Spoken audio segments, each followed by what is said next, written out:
Kevin Weeks says that the Devils might be hunters in the trade market. But what do they need? Do they need a goalie or do they need a defenseman? What's been hindering the Devils the most this season? We have a lot to talk about in today's episode of Locked On Devils.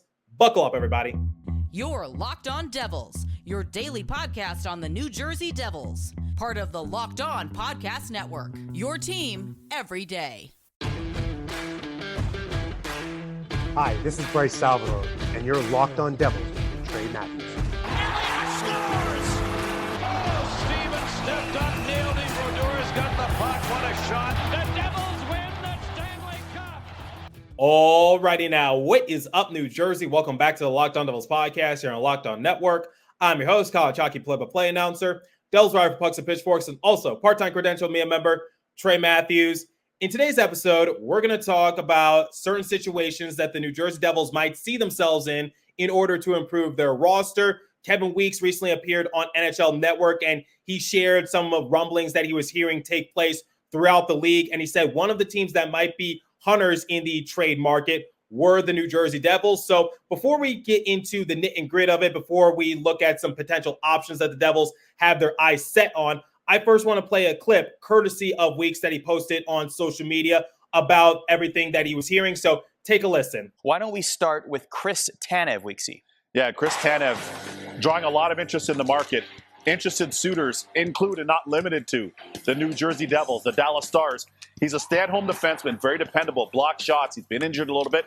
Might need to talk to my guy, Dr. Morris, out in L.A. But all that to say, he is a very valued commodity on the back end for teams. The Devils put Dougie Hamilton on LTIR. How does this injury impact New Jersey's need for a defenseman? Everybody in our neighborhood in Jersey is asking the same question. What's going to happen? Who are we going to get? Well, fortunately, they were able to get Shimon Nemec, bring him up, their second overall selection from the AHL. But now in the absence of Hamilton, they want somebody that's a stabilizer, that's a physical defenseman that can block shots. Perhaps that is Chris Tanev. Okay, so here are my few takeaways from that clip. Let's start off with Chris Tanev. So I talked about the possibility of the Devils getting Tanev's services from the Flames, and I said that was sort of going to be like their plan B option in case they weren't able to get Nikita Zadorov, who now plays for the Vancouver Canucks. And it seems like Tanev is going to be a hot commodity on the trade market, and I think the Devils should certainly pursue him if they have the opportunity to do so. And the thing I said about Tanev is that his offensive game is not really all that good,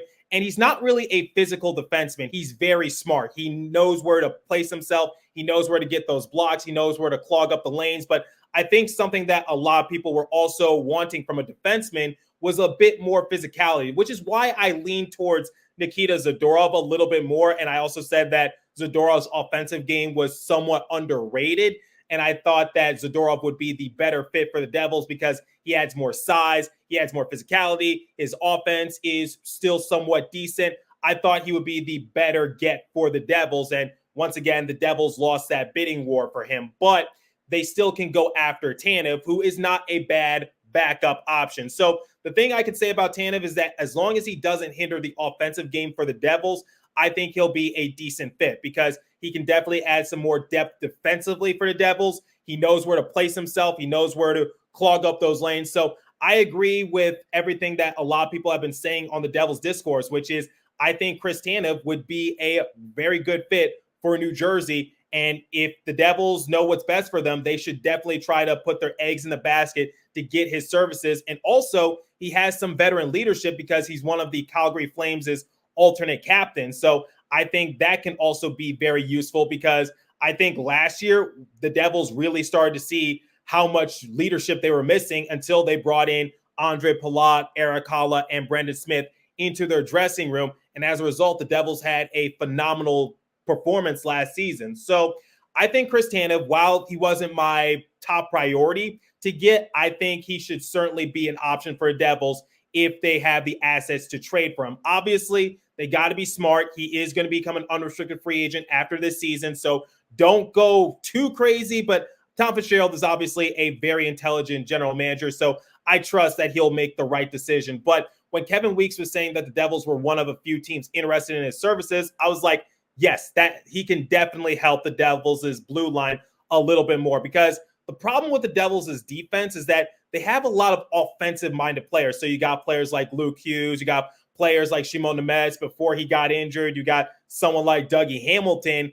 But it seemed like the Devils gave up a lot of odd man rushes, which, by the way, we'll talk more about that stat a little later in the episode. And it also seems like the Devils' defense is somewhat slow and not really all that aggressive. So while Shimon Nemeth is a very good player, he looks very comfortable the last few games with the Devils, he's not really going to be the answer defensively that the Devils are looking for. So I have no doubt in my mind that Nemeth is going to definitely hold his own on the Devils' blue line. But from a defensive standpoint, we saw this during preseason, and we also see it in snippets during the recent games that he has appeared in.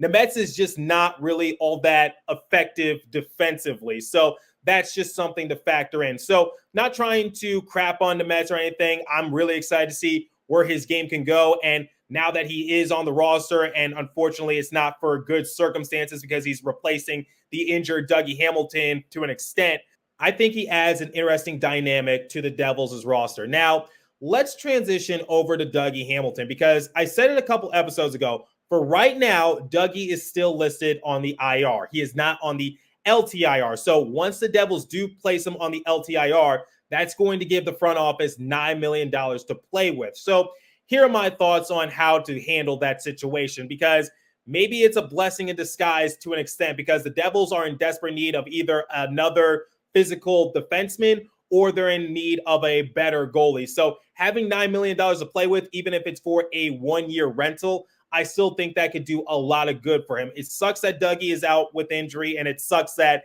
his impact is not going to be felt, at least on the offensive side of things, and he definitely helps the Devils in a lot of categories. Defense wasn't one of them, but I just want people to know that Dougie is still a very good player, and he's going to be missed. But you have to put him on the LTIR in order to have more breathing room to search for an asset in the trade market. So I'm glad that the Devils have their foot in the door, at least according to Kevin Weeks, and I have no doubt in my mind that Fitzgerald is having open communication with a lot of other general managers throughout the league. So I think it's definitely going to be an interesting few weeks or a few months for the Devils to see who they add to their roster. But I think it's safe to say that this Devils team is interesting because they are the perfect balance of a very good team and also a very bad team. So if you need some proof, according to AR Hockey Stats on the X app, if you were to look at the expected goals for, the Devils rank 5th in the league. If you were to look at the expected goals share, they rank 4th in the league.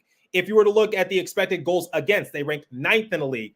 But if you were to look at goals against, 30th in the league. If you were to look at save percentage, 31st in the league. But shooting percentage, 6th in the league. Power play, 1st in the league. Penalty kill, 26th in the league. So it's just interesting that the Devils are this balance of like, are they good? Are they bad? I really don't know what to make of this team. It's very interesting to see because on the one hand, you just have a dominant power play unit, but on the other hand, you have this god-awful penalty kill that can't even kill off a penalty for one of the worst power play teams in the entire league. Remember that Philadelphia Flyers game a few days back? But it's just like the Devils just need something. They need a spark to put them over the edge because if they have what they have for right now, they are not going to be like in a comfortable position to try to clinch a playoff spot. Obviously, we're still a few months away from that matter, but I think Fitzgerald and the rest of the front office knows this, that the Devils need another move in order to push them over the hump. So once again, if you don't know what to make of this Devils team, trust me, you are not alone. I don't know what to make of them either. It's an interesting team. It's an interesting unit. And that's where we're going to talk about the other two segments of today's show. We're going to look at another trade candidate that a lot of people are pushing the Devils to pursue. And then in the third and final segment, I'll talk about my personal opinion as to which players the Devils should have their eyes set on. Like, should they go after a goalie? Should they go after a defenseman? What's the bigger need in this sort of aspect? But before we continue, I want to tell you guys about FanDuel because I want you guys to make some extra cash on the Devils. But here's the thing. New customers get $150 in bonus bets with any winning $5 moneyline bet. That's $150 if your team wins. If you've been thinking about joining FanDuel, there's no better time to get in on the action. As weather gets colder, the NFL offers stay hot on FanDuel. This app is easy to use. There's a wide range of betting options, including spreads, player props, over and unders, and more. So visit FanDuel.com/lockedon to kick off the NFL season. FanDuel, the official partner of the NFL. Please remember to gamble responsibly. Okay, let's talk about a player that I brought up over the summer. It was a silly season discussion episode that I did, I believe, back in July. And that is the possibility of the Devils getting John Gibson. So as we all know, the goaltending hasn't been the best for the Devils this year. Akira Schmid and Vitek Vanecek, they're not really off to the best starts this season. And it seems like both of them are wildly inconsistent. So for Vitek Vanecek, he got off to a very decent start, but it seems like he has lost his hot hand. For Akira Schmid, it's just like sometimes he's good, sometimes he's not really given a chance. Other times he's just downright bad, and he still has a lot of learning to do. But the main thing that I think a lot of people are just circling back to is that the Devils need better goaltending if they want to see any chance of success the rest of the season. And I think a lot of people were picking up on that over the summer because I was really head-bent on the Devils keeping what they had intact because I was like, I think Vitek Vanecek will be fine. I think Akira Schmid will be fine. I still have faith in Akira Schmid, but Vitek Vanecek, I'm a little iffy on. I don't think he should be the goalie moving forward if the Devils want any success come playoff time because unfortunately, Vanecek does have a track history of not really performing all that well come the playoffs, but we'll talk about that as the season progresses. Let's go back to John Gibson of the Anaheim Ducks. Now, Gibson is an interesting case because there were rumors over the summer that Gibson had requested a trade out of the Ducks' organization and said that he would never suit up in another game for Anaheim again. This was reported by Frank Saravelli, but then that caused some controversy because KO Sports, which is the company that represents Gibson, they released a statement saying that Saravelli was false in his assessment and that Gibson had never requested a trade. And then there was this whole thing on the X app in which Saravelli and KL Sports were going back and forth with one another because apparently there was another incident in which Saravelli said that this was going to happen. KL Sports refuted those claims, and then Saravelli's claim actually came into fruition, and KL Sports looked like a fool. So we all know how that went. It was an interesting story, but I said it in the episode over the summer, and I'll say it again.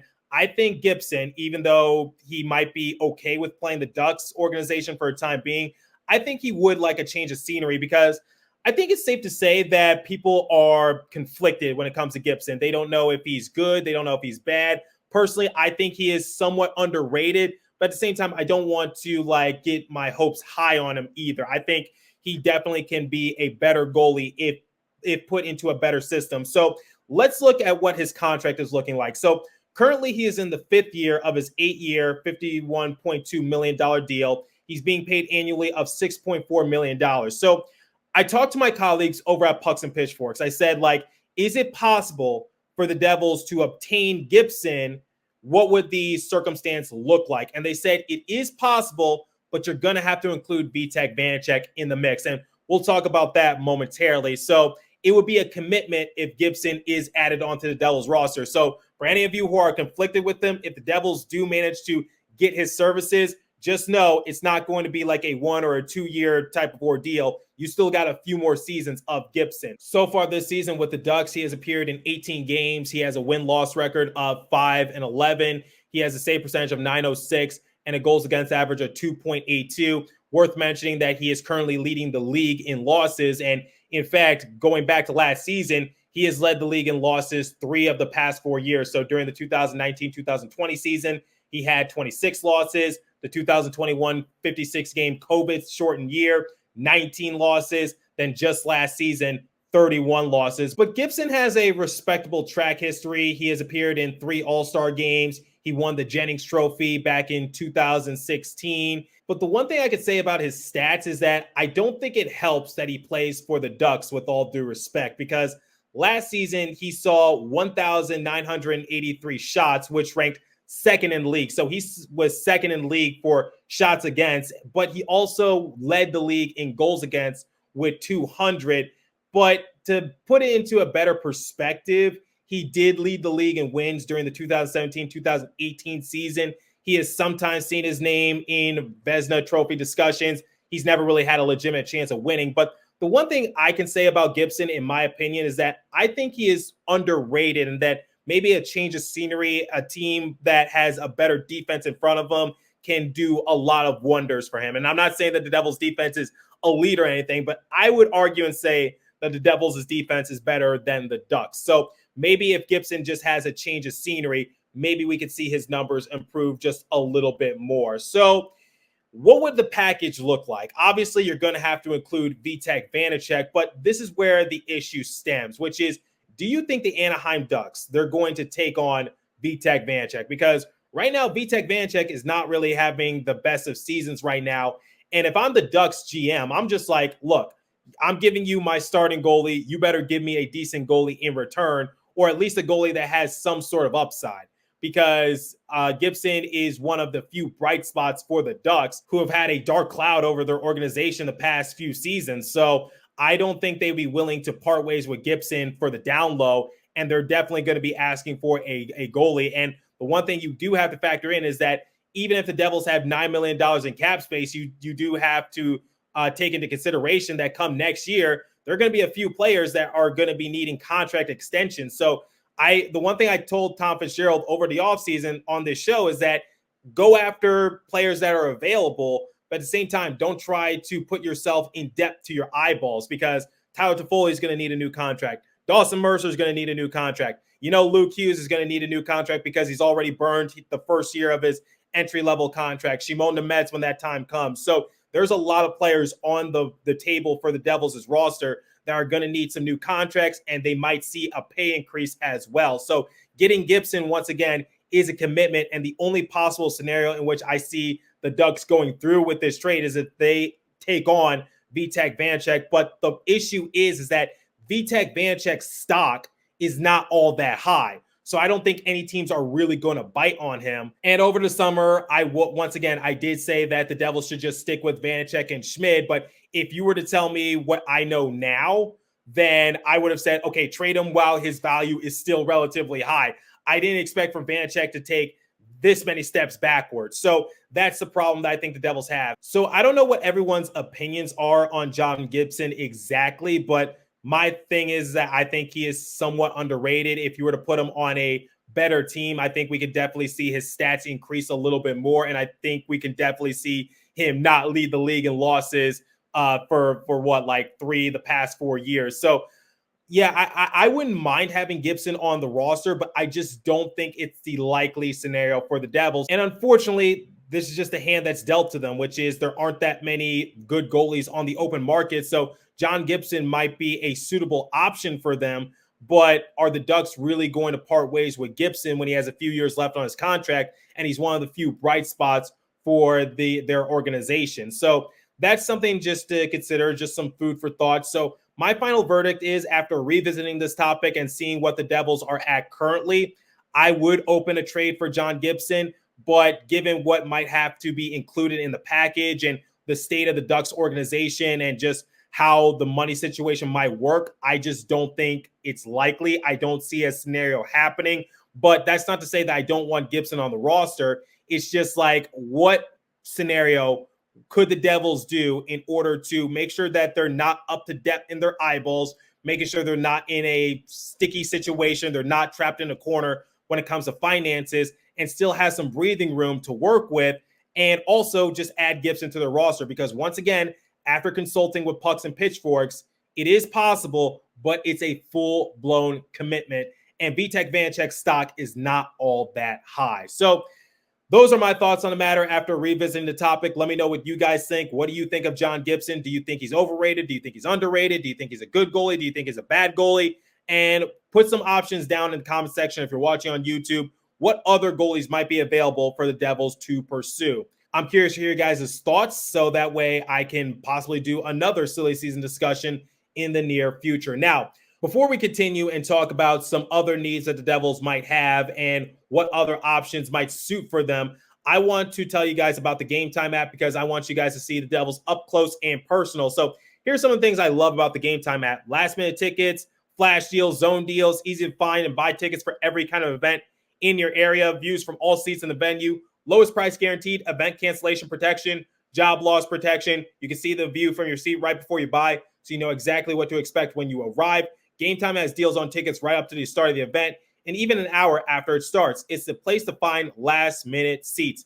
Download the Game Time app, create an account, and use the code LOCKEDONNHL for $20 off your first purchase. Terms apply. Again, create an account and redeem code LOCKEDONNHL for $20 off. Download Game Time today. Last minute tickets, lowest price guaranteed. And now, let me tell you guys about Indeed. So Indeed is a hiring platform where you can attract, interview, and hire all in one place. Don't spend hours on multiple job sites looking for candidates with the right skills when you could do it all with Indeed. Find top talent fast with Indeed's suite of powerful hiring tools with Indeed Instant Match, assessment, and virtual interviews. So here's the thing about Indeed. It knows when you're growing your own business. You have to make every dollar count. That's why with Indeed, you only pay for quality applicants that match your must-have job requirements. So you know what to do. Visit Indeed.com/lockedon to start hiring now. Just go to Indeed.com/lockedon. Once more, Indeed.com/lockedon. Terms and conditions apply.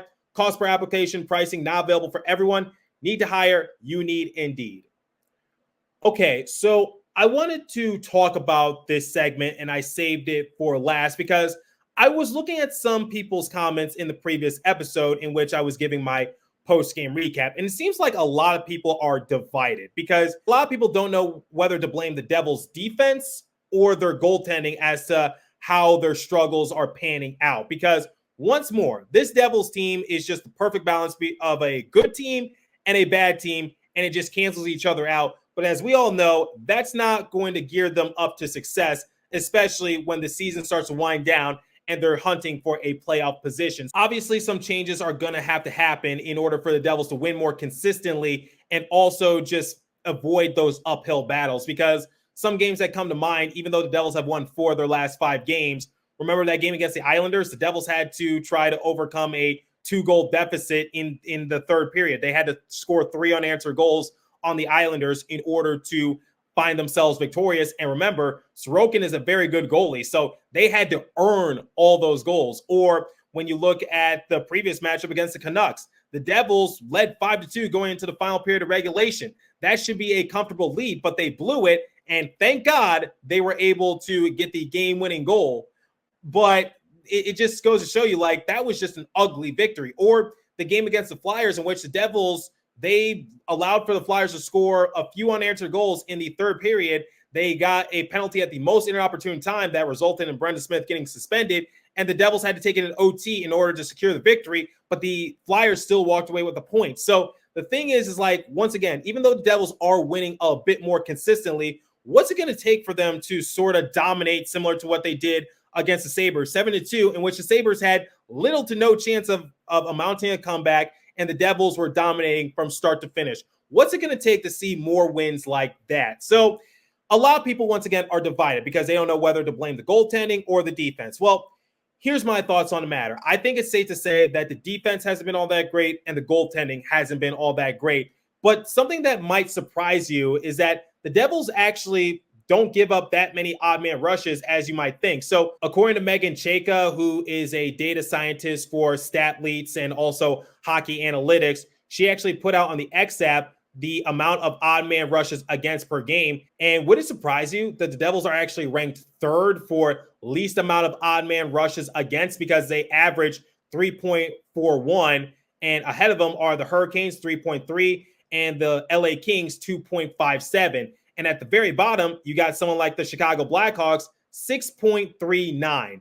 So even though the Devils do give up a lot of odd man rushes, apparently they don't give up that many compared to other NHL teams. But the one thing I do want to factor in, and I'm not saying that Megan is wrong or anything, is like, how many of those odd man rushes result in a goal? So let's say the Devils give up 4 odd man rushes in one game. How many of those odd man rushes resulted in their opposition scoring a goal? And let's say like a team like the Blackhawks, they give up like 10 odd man rushes, but they only give up 2 goals as a result. So that's my thing. Like, I that's what I like to call manipulating the stats a little bit more. I don't know the official assessment. That's just piquing my curiosity a little bit more. But digressing a little bit, the defense still hasn't been all that good for Devils. Yes, they give up, I guess, not that many odd man rushes like people are making it out to be, but it seems like teams are putting some of their defenders on an island. And as for the goaltending, it hasn't been the best either. So when we look at Money Puck, and according to some of their analytics, in